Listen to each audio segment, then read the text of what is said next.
Bonjour, je m'appelle Jean-Pierre Moulagi, directeur des études complexes scolaires Jamaït. Dans cette vidéo, il ne s'agit pas d'un cours complet sur les nombres complexes. Nous allons juste voir l'essentiel qu'il faut connaître sur les nombres complexes avant les examens. Et je vous signale que la vidéo a été produite par le complexe scolaire Jamaït. Dans cette leçon, nous allons voir 4 points. Nous allons commencer par voir les différentes formes d'un nombre complexe. Ensuite, nous allons voir les liens entre les nombres complexes et la géométrie. Et nous allons ensuite travailler les différentes méthodes pour résoudre les équations dans l'ensemble des nombres complexes. Et nous allons terminer par quelques exercices pour la maison.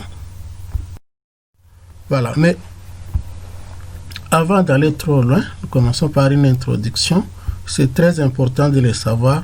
L'ensemble des nombres complexes a été créé pour résoudre l'équation delta où delta est négatif. Par exemple, z au carré plus 1 égale à 0. On n'a pas de solution dans l'ensemble R, alors on a créé un nouveau ensemble pour lequel l'équation a une solution. En supposant que I est la solution cherchée, alors I au carré doit nous donner moins 1. Et c'est le I au carré qui égale moins 1 qui est nouveau dans cet ensemble-là. Mais avant d'aller encore plus loin, nous allons mettre l'accent sur les exposants naturels de I. Le nombre I avec des exposants naturels nous donne seulement 4 solutions. Donc 1, I, moins 1 et moins I. Comment trouver cela? Nous prendrons tout simplement la puissance de 4. Si le nombre qui se trouve à l'exposant c'est puissance de 4 plus 0, la réponse est 1. Si c'est puissance de 4 plus 1, la réponse est I. Et quand c'est plus 2, c'est moins 1. Plus 3, c'est moins I. Un exemple, on vous demande de calculer I exposant 219. L'exposant est trop grand, 219. Comment répondre? Nous allons tout simplement chercher quelle est la puissance de 4 la plus élevée qui se retrouve dans le 219. C'est 216. Alors, comment arriver à 219? Il faut prendre 216 plus 3. Donc, la puissance demandée, c'est I exposant 3 et ça nous donne moins 1. Et cela est naturellement valable pour les exposants naturels. Voilà.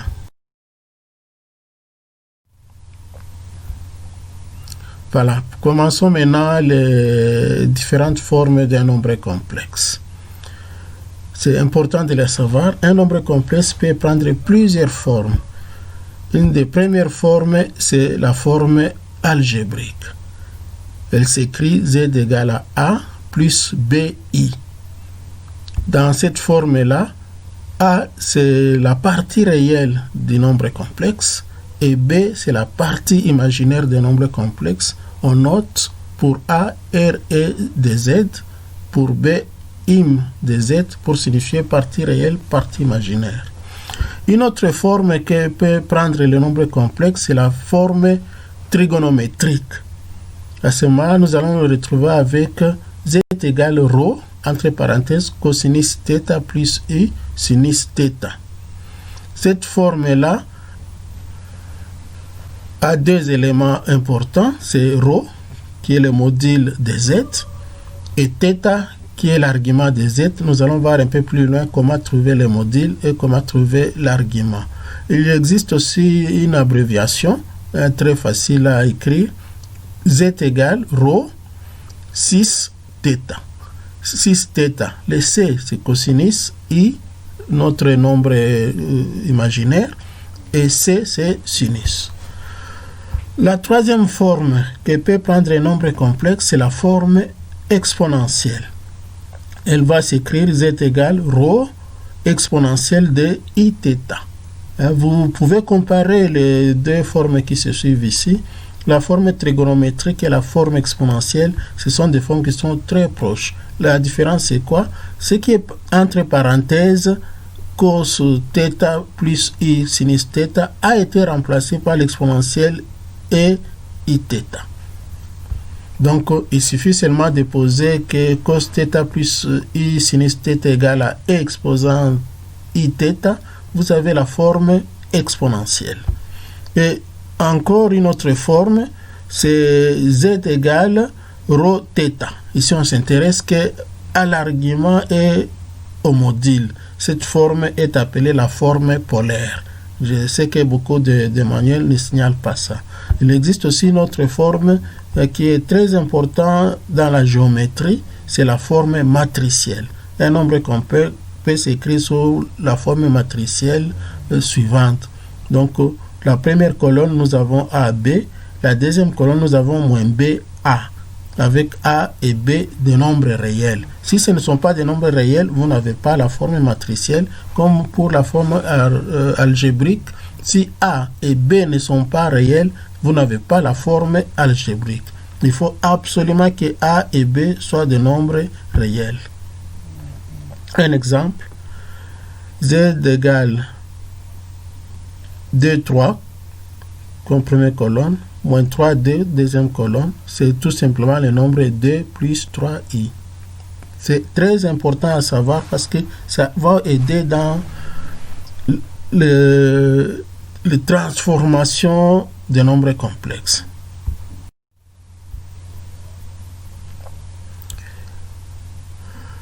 Quelle est l'importance de la forme algébrique? La forme algébrique a comme importance est-ce qu'elle nous aide à rendre rationnels les nombres sous forme fractionnaire. Comment on se débrouille? On prend par exemple le cas d'un nombre fractionnaire sur un numérateur sur x plus yi. Nous allons rendre rationnel en multipliant les dénominateurs par x moins yi, qui est le conjugué de x plus yi. Donc, c'est parmi les importances des nombres mis sous forme algébrique, c'est surtout arriver à rendre rationnel une fraction. Il existe des propriétés que nous allons découvrir aussi. Pour la forme exponentielle, ça nous aide à calculer les produits de nombres complexes. Vous mettez les deux nombres complexes sous la forme exponentielle, vous allez vous rendre compte que ça devient très facile parce que vous allez tout simplement multiplier les modules et au niveau des arguments, vous allez additionner. Ce sont des propriétés de puissance que nous avons étudiées dans les années antérieures. Donc, en multipliant deux puissances, il suffit d'additionner les exposants. Le quotient aussi devient très facile à calculer sous la forme exponentielle. Donc, diviser deux nombres,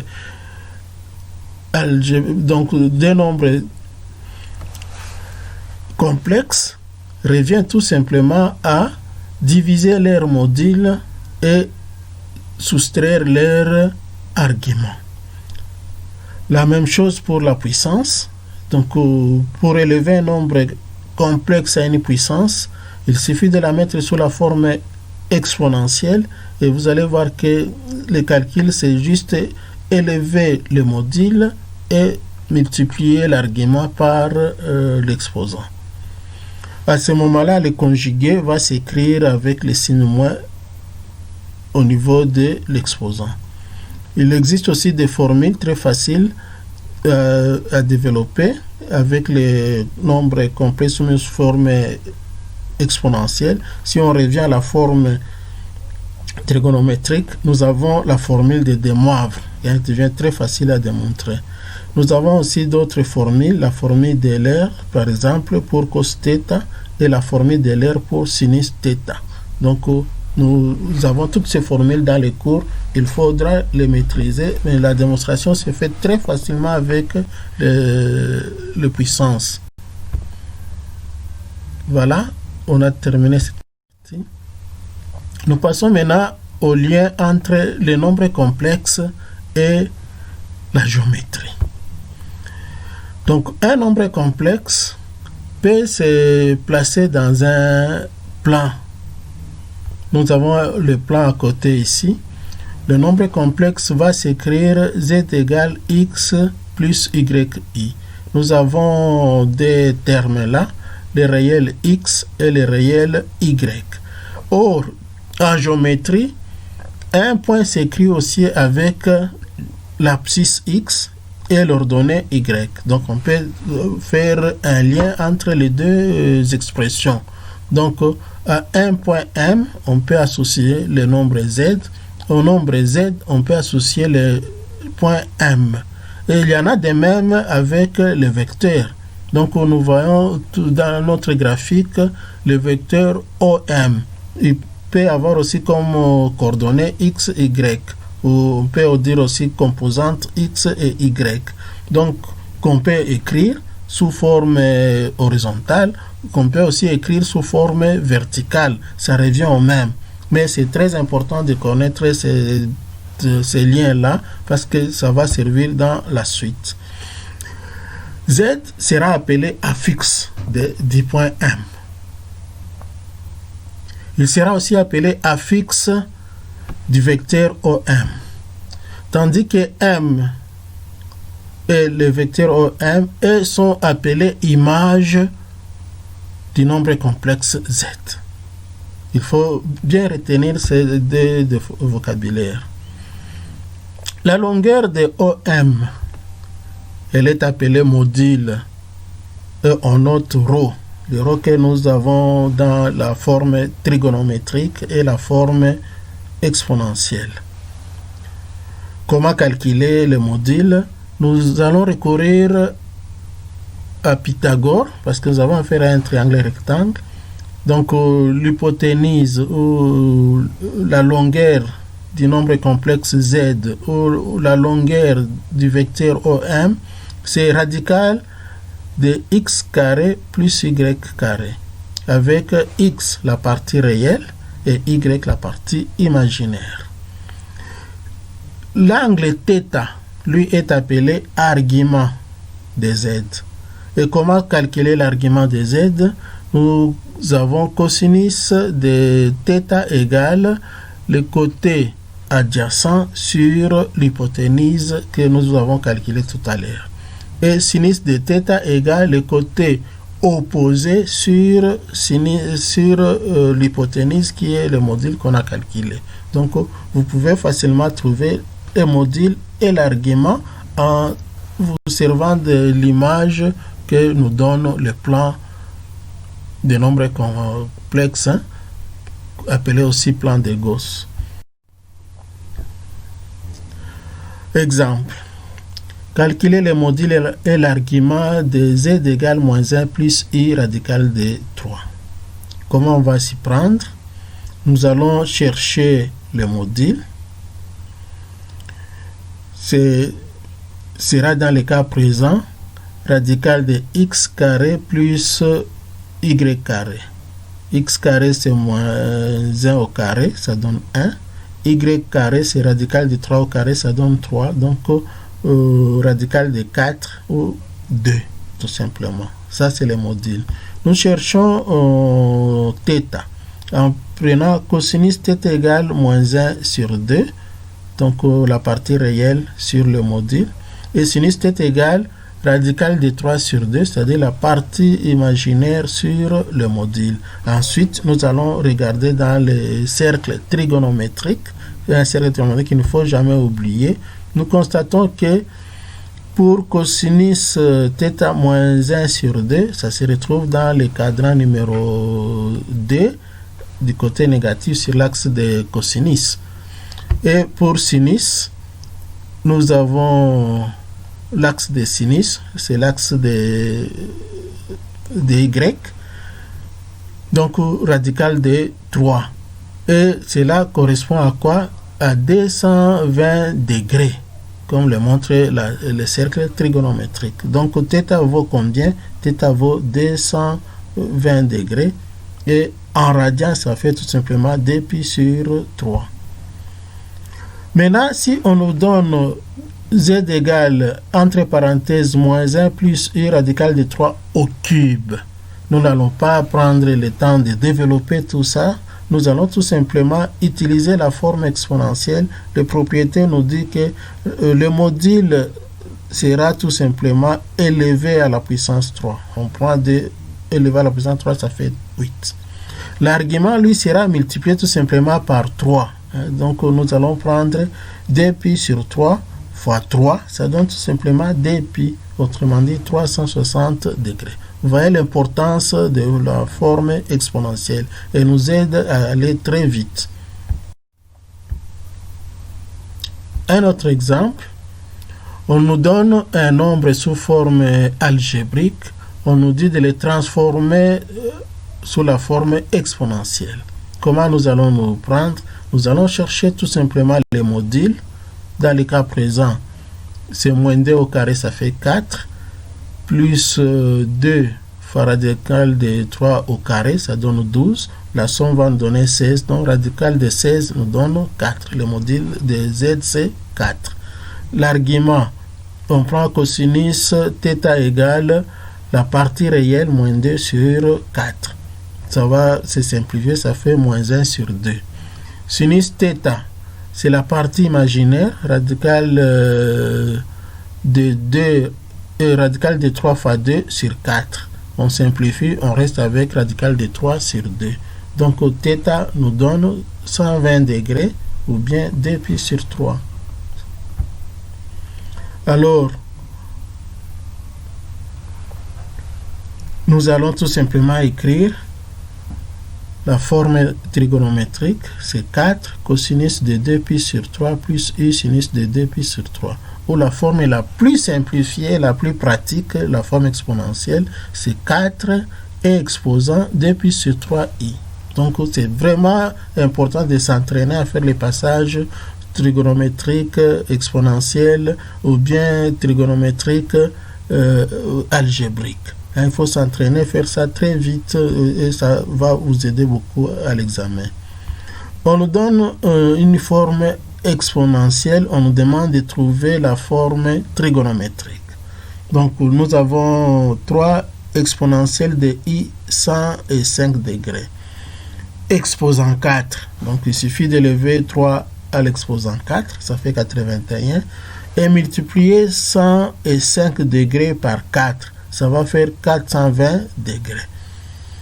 On réduit les 420 degrés au premier cadran. En enlevant 360, il nous reste tout simplement 60 degrés. Donc le nombre que nous cherchons, c'est 81 exponentielle de i 60 degrés. Nous rentrons à notre cercle trigonométrique, 60 degrés, ça veut dire pour cosinus, nous avons 1 sur 2, et pour sinus, nous avons radical de 3 sur 2. Donc, voilà le nombre complexe transformé sous la forme algébrique. Ce sera 81 sur 2 plus 81 radical de 3 sur 2. Si nous reprenons notre exemple 1 plus i radical de 3, le tout au carré. Comment travailler?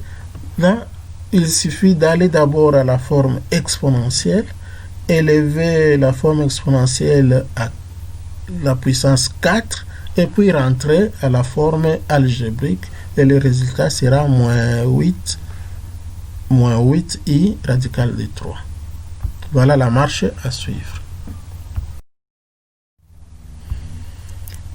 Maintenant, comment résoudre les équations dans l'ensemble C? Nous vous signalons tout de suite qu'on va travailler comme dans l'ensemble des réels. Il y a plusieurs méthodes qu'on a étudiées là-bas. Toutes ces méthodes restent valables. Mais maintenant, dans l'ensemble des nombres complexes, nous allons introduire 2 méthodes. Donc, la première méthode, c'est que j'ai appelée la brutale. Elle est connue de tout le monde. Et la deuxième méthode, c'est la délicate que nous allons découvrir avec vous dans les exemples qui vont suivre. On nous propose une équation du premier degré en Z. Par exemple, entre parenthèses, 4 plus 7i fois Z plus 5 égale à 2 moins 3i. Là, nous allons utiliser la méthode brutale qui est connue de tout le monde. Donc, nous l'appelons aussi méthode des seigneurs. Tout le monde connaît cette méthode. On nous a appris depuis plusieurs années. Il suffit d'isoler les termes inconnus dans un membre et les termes connus dans un autre membre. Donc, nous allons isoler ici quoi? Z. Et comment on fait? On garde Z dans le premier membre et 5 passe dans l'autre membre. Il va trouver là-bas 2. Il devient lui-même moins 5. Plus 2, alors ça va nous faire moins 3. Dans l'autre membre, moins 3. Et puis moins 3i qui était déjà là. Nous allons maintenant diviser par le coefficient de Z. Ça va faire Z égale moins 3i sur 4 plus 7i. Et nous avons appris tout à l'heure comment conjuguer les dénominateurs pour rendre l'expression rationnelle. Et en fin de tout le calcul, Z sera égal à moins 33 sur 65 plus 9 sur 65i. Cette méthode est connue de tout le monde. On nous propose une équation du premier degré où nous trouvons Z et son conjugué dans la même expression. Là, la méthode brutale ou la méthode habituelle ne peut pas marcher. Nous allons passer par la méthode délicate. Et en quoi consiste la méthode délicate? Il suffit de poser que Z égale x plus yi, ce qui nous permet de trouver son conjugué. Donc Z bar égale x moins yi.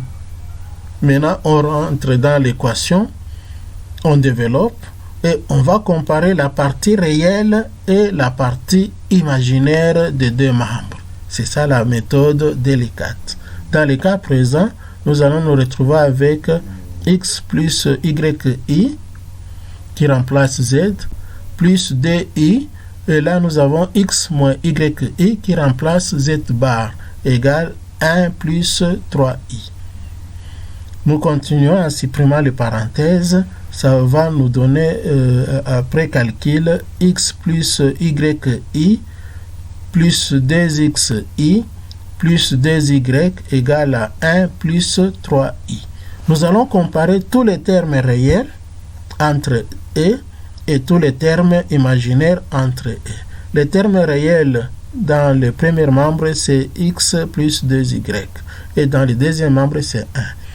Le terme imaginaire, c'est y plus 2x. Dans l'autre membre, c'est 3. On va résoudre ce système comme on a appris à le résoudre depuis plusieurs années. Donc, finalement, on se retrouve à z égale 5 sur 3 moins i sur 3i. L'autre exemple, on nous propose une équation du deuxième degré à coefficient réel. On nous dit résolvez l'équation x carré moins 4x plus 13 égale à 0. Cette équation est réelle, on sait comment résoudre. Mais on avait comme difficulté le delta négatif n'a pas de solution. Ici, c'est le cas. Delta nous donne moins 36 qui est un nombre négatif. Mais comme on vient d'apprendre que moins 1, ça fait i carré, donc nous pouvons écrire moins 36 comme un nombre complexe, ça fait 36 i carré. Et à ce moment-là, la solution est facile. Radical de 36i carré va nous donner tout simplement 6i. Donc, nous continuons les calculs comme on a appris à les faire très facilement. On va se retrouver avec des racines 2 moins 3i, 2 plus 3i. Et on constate que les résultats nous donnent des racines conjuguées l'une par rapport à l'autre. De là vient le théorème de D'Alembert qu'il faut bien maîtriser. Si une équation qui a des coefficients réels donne une racine a plus bi, alors elle admet immédiatement une deuxième racine qui est le conjugué de a plus bi, c'est-à-dire a moins bi.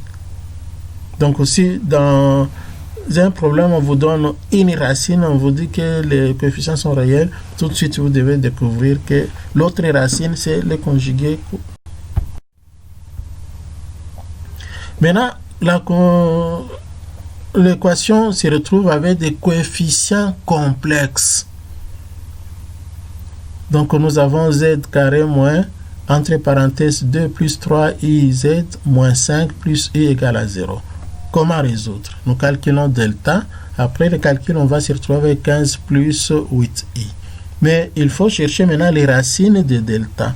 Je les ai nommées petit delta 1 et petit delta 2. Donc les petits delta sont tels que quand vous les élevez au carré, vous devez trouver les grands delta. Supposons que les petits delta sont x plus yi.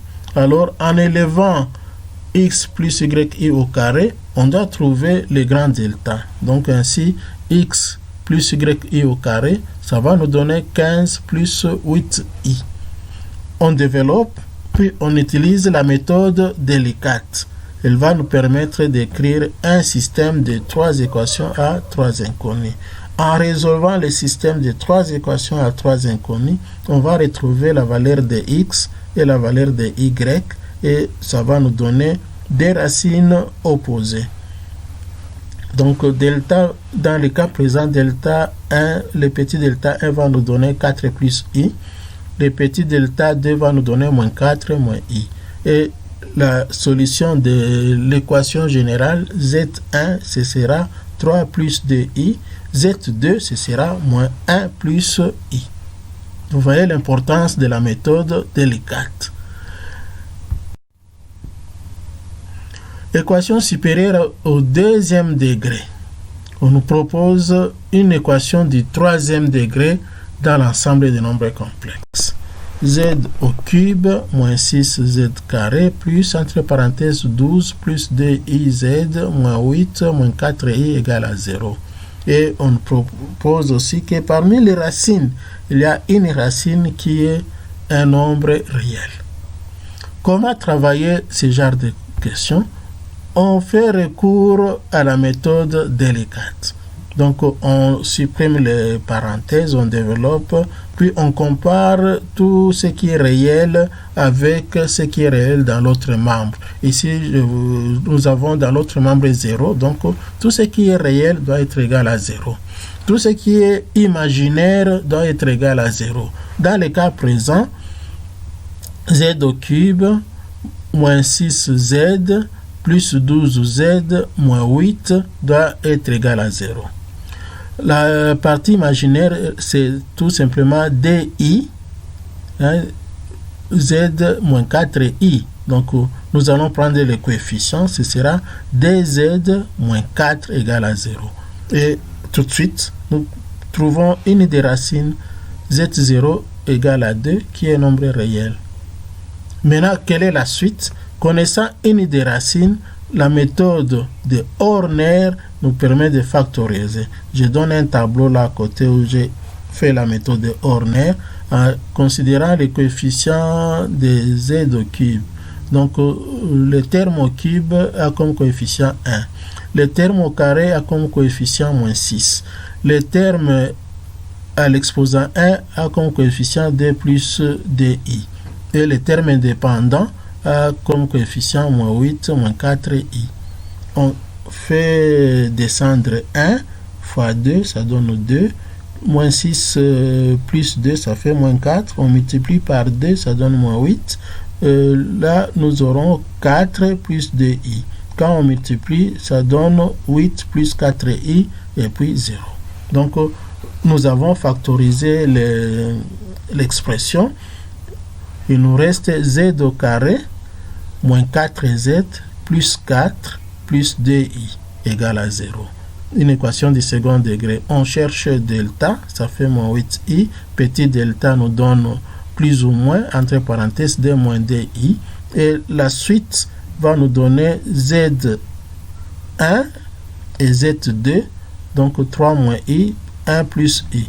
Donc la solution nous donne 3 réponses. Nous avons d'abord d, un réel. Nous avons 3 moins i, un nombre complexe. Nous avons 1 plus i, un nombre complexe. Et ici, je vous signale que le théorème de D'Alembert vient compléter l'expression en disant que chaque fois fois que vous avez un nombre, vous avez une équation à la puissance n, vous aurez une solution. Maintenant, la série d'exercices pour la maison, et je vais laisser passer ça pendant un temps pour que vous preniez note de ces exercices. Bon travail. Si la vidéo vous a intéressé, vous pouvez la partager avec vos collègues de classe.